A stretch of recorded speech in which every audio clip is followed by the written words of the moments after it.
My name is John Dendo Balaca from 12 Mart. So, ang gagawin ko po ngayon ay ang head wound bandage. First of all, kailangan natin ng semi-cravat. And, syempre for emergency, kailangan buo na siya. Hindi na yung bubuin nyo pa kasi mas may hirapan at maubos yung dugo ng pasyente. So, ang gagawin ko naman ngayon, andito ang sugat ng ating pasyente. Panyo. Takpan yung sugat. Kailangan diin. Lagay sa chest. Higpit. Lalagay natin.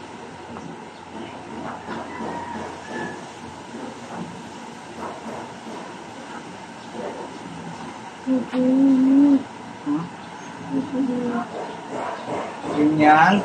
Pag nalagay mo na, kailangan diin na mo to at konti-konti mong tanggalin ang panyo.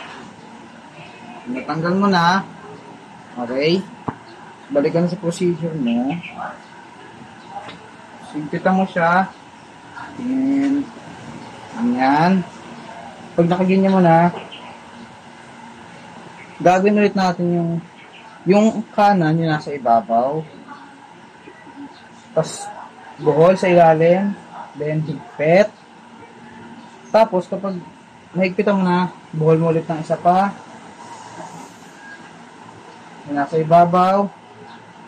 Pasok. Buhol. Tapos kapag nakaganyan na, itatago mo siya.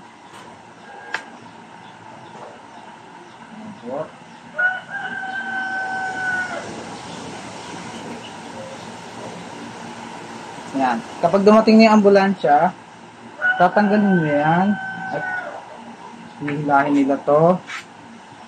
Tapos yun lang kadali. Sana may natutunan kayo.